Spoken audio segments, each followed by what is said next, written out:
Bonjour! J'espère que vous allez bien ainsi que vos petits animaux. La vidéo d'aujourd'hui sera la deuxième partie de vos questions les plus fréquemment posées dans les commentaires.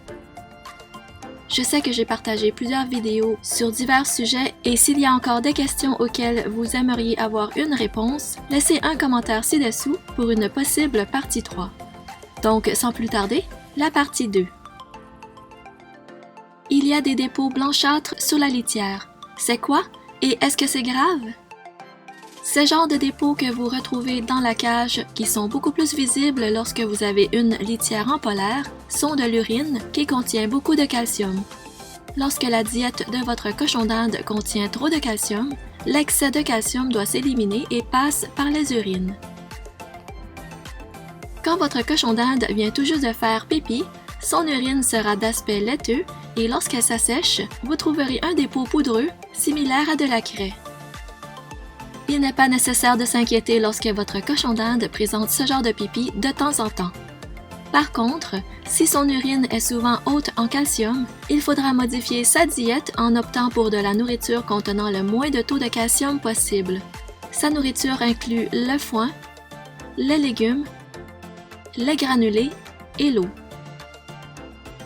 Je vous suggère de consulter attentivement les étiquettes sur les emballages des granulés et d'opter pour les légumes faibles en calcium. Un cochon d'Inde qui consomme trop de calcium à long terme a de fortes chances de développer des problèmes urinaires tels que les calculs rénaux. Combien de fois tu nettoies la cage, la litière de polaire et comment? Avec une litière de polaire, je nettoie la cage 2 fois par semaine. Quand je dis nettoyer la cage, c'est retirer la litière en polaire, la mettre au lavage et en installer une propre. Je ramasse au moins 2 fois par jour les excréments. Non seulement cela aide à maintenir un beau visuel, car ce n'est pas très agréable aux yeux de voir des petits cacas, mais aide à l'hygiène de vos cochons d'Inde qui ne seront pas constamment en train de piétiner ou de dormir sur leur caca. Contrairement à la litière traditionnelle comme les copeaux de chanvre par exemple, les excréments auront tendance à se tasser dans le fond de la cage, les faisant ainsi disparaître entre guillemets, ce qui n'est pas le cas pour la litière de polaire.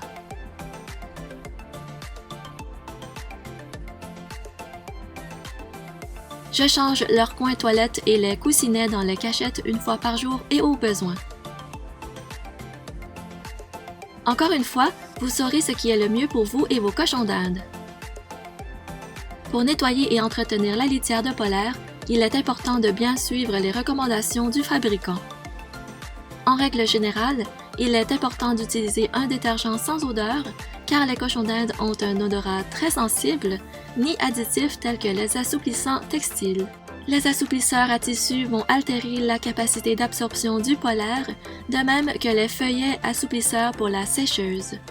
Il est recommandé de laver la litière à l'eau chaude afin d'éliminer le plus de bactéries possible et de bien la faire sécher à une température moyenne à chaude. Bien assurer que la litière est bien sèche avant de l'entreposer afin d'éviter la moisissure et la formation d'odeur.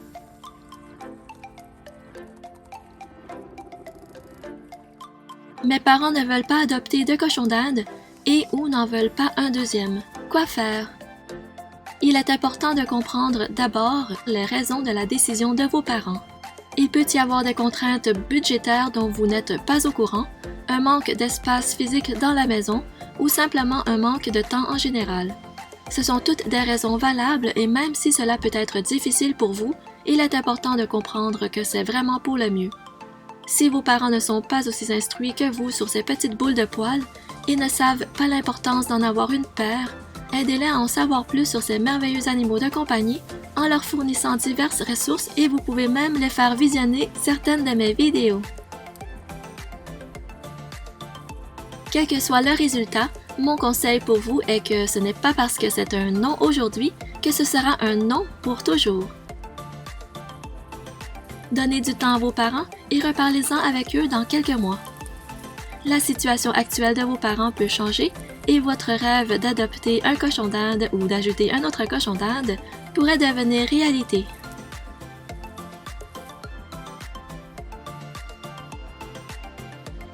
Mon cochon d'Inde ne va pas bien. Aide-moi s'il vous plaît. Je reçois fréquemment ce genre de messages. J'aimerais beaucoup pouvoir vous aider, vous et vos petits animaux, mais je ne suis pas une vétérinaire certifiée ni spécialiste des animaux. Ce que je peux faire, c'est vous aider à vous guider et vous conseiller au mieux de mes connaissances. Je ne peux pas diagnostiquer ni vous dire ce que votre cochon d'Inde pourrait avoir comme maladie. Si vous avez des doutes ou des inquiétudes, la première chose à faire est de contacter votre vétérinaire de confiance. Vous pouvez toujours demander mon avis, mais si votre cochon d'Inde présente un problème de santé inquiétant, n'hésitez pas à consulter un vétérinaire spécialisé le plus rapidement possible pour votre tranquillité d'esprit et surtout pour une santé optimale en continu pour votre bébé à fourrure. Je viens d'avoir un deuxième cochon d'Inde et ils se battent. Quoi faire? Lorsque vous voulez que votre nouveau cochon d'Inde ait une transition douce et facile dans sa nouvelle maison avec ses nouveaux colocataires, il est important d'avoir une bonne introduction. Vous ne pouvez tout simplement pas mettre un cochon d'Inde mâle dans la cage de votre cochon d'Inde mâle existant. Bien qu'ils soient des animaux sociaux, les mâles ont tendance à être très territoriaux. Il est donc important de ne pas forcer un autre nouvel ami mâle dans son espace ou son territoire sans les introduire d'abord en territoire neutre afin de mieux se connaître. Sinon, des tensions surgiront et cela pourrait même aboutir à une bagarre. Il y a une procédure simple que vous devez suivre avant d'emménager votre nouveau cochon d'Inde dans sa nouvelle maison avec ses frères ou sœurs.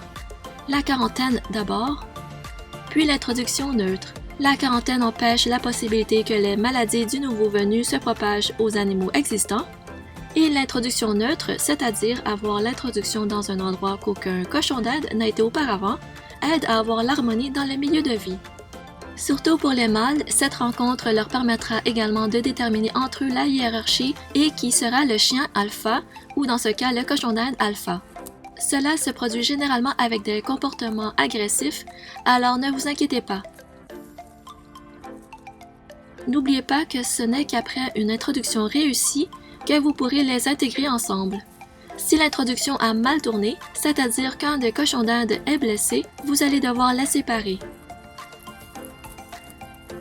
Il est très important d'avoir une taille de cage appropriée pour la cohabitation des mâles, qui est souvent une source de conflit. Idem pour les femelles, une introduction est toujours nécessaire avant de les emménager ensemble.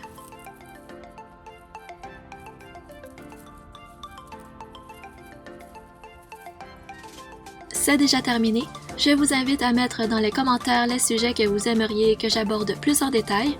J'espère que la vidéo vous a plu et je vous dis à très bientôt pour une nouvelle vidéo. Bye!